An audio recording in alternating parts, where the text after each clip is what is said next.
So follow Jesus is the essence of being a Christian. Telling people about Jesus is every Christian's job. And we do hate talking to people about our faith. So, what are we going to do about that? What are we going to do about it? You're at the Takeout. I'm Jeremy. I'm the pastor at communitychurchumc.org, otherwise known as Community United Methodist Church in North Muskegon. Thanks for being here at the Takeout. Glad you're here. So these are my issues, and they all tie together. They all tie together around this little story of Jesus walking along the lake. And this is in Matthew chapter 4. And he sees two guys, Simon, Andrew. And he says, "Follow me." And they drop what they're doing. They were fishing. And follow him immediately. I didn't say all that he said. He said, "Follow me and I'll make you fish for people," which is weird. But more on that in a minute. And then he sees two other guys, James and John. They're also brothers. And he says to them, "Follow me." And immediately, what do? Follow him. So, fascinating. These guys just respond to Jesus saying, "Follow me." And it's all a setup for Christians saying that we are really supposed to be in the business of telling people, "Follow me." Or better yet, follow Jesus. It's what we are about. It is what we are for. We are for following Jesus, and we are for telling other people about following Jesus. Got that? Because it's hard. It's hard.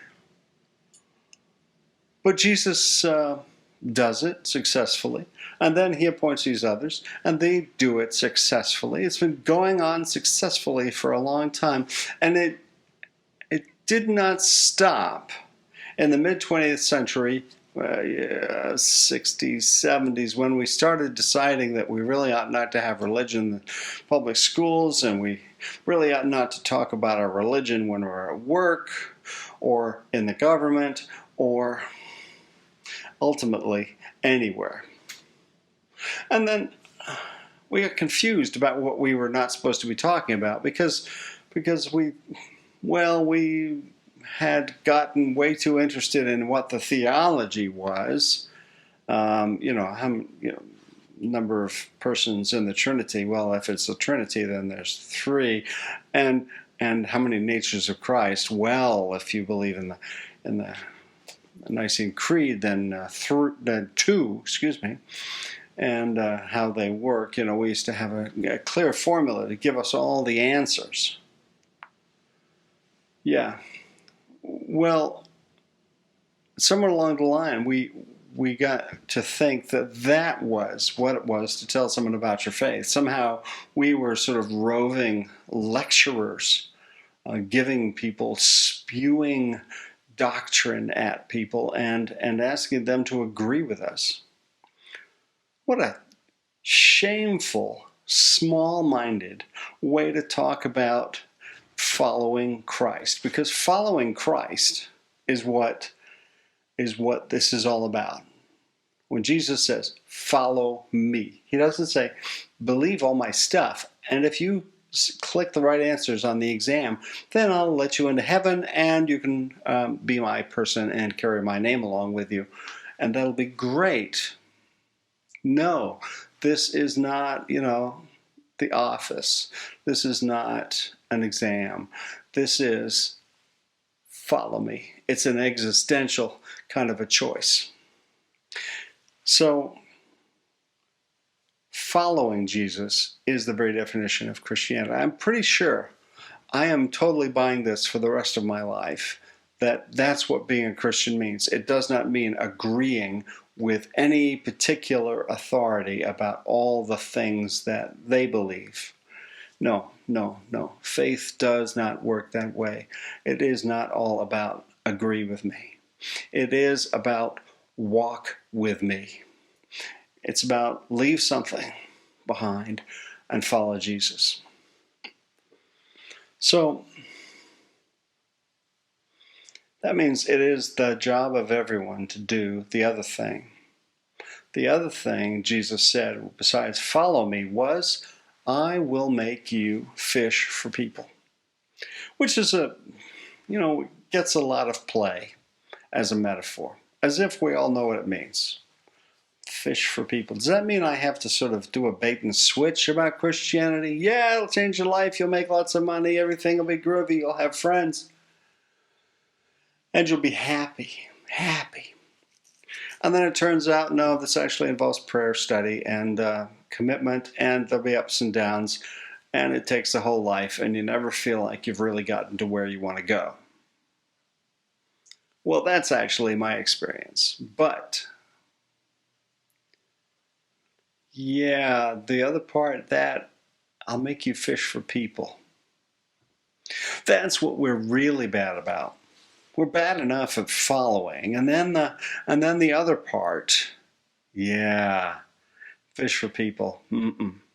I'll tell you what fish for people means, because it's right at the end of Matthew, the other end of Matthew. Here we are in chapter 4, the very beginning of Jesus sort of out and about. And then after resurrection, after everything, very last couple of verses in the whole book of Matthew, at the end of chapter 28, Jesus says, go and make disciples. Go, therefore, and teach all nations, baptizing them in the name of the Father and the Holy Spirit, and make disciples. So, how am I supposed to make disciples without talking to anybody about it? This is not some little off on the side kind of no big deal, it's entirely optional and it's just for some people command. This is the first command he gives to a person is follow me, and then immediately followed with this, I'll make you fish for people. And at the end it's like, go make disciples, which is the not metaphor version of fish for people. You can make whatever metaphor you want out of that. But there you are.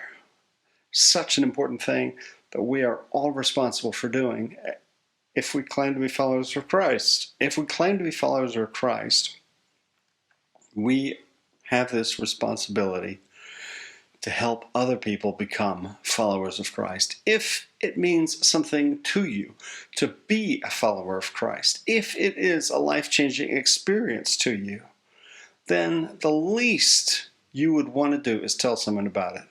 Come on, you've told someone about your car, you've told someone about your house who didn't want to hear. If you have kids or grandkids, you have told someone about them without being asked many times. How about this? We get so flippin' offended by people talking about their faith. Probably because they all talk about it with reference to what you have to believe. Because they were all reading the Gospel of John instead of the Gospel of Matthew. And Matthew says clearly, teach them to do stuff. Teach them to do what I've commanded you. And what I've commanded you is what? This is not hard. This is an easy question. Love one another. Love. Love God. Love your neighbor. Love yourself. That's what I'm telling you. And we act like this is the hardest thing in the world to talk to someone about. I'm not sure I can share the idea that people ought to love one another. That seems awfully personal, doesn't it? Doesn't it seem like, that's the kind of thing you ought to keep to yourself? Oh, get over it. If there is any value at all in following Christ, then you want to talk about it.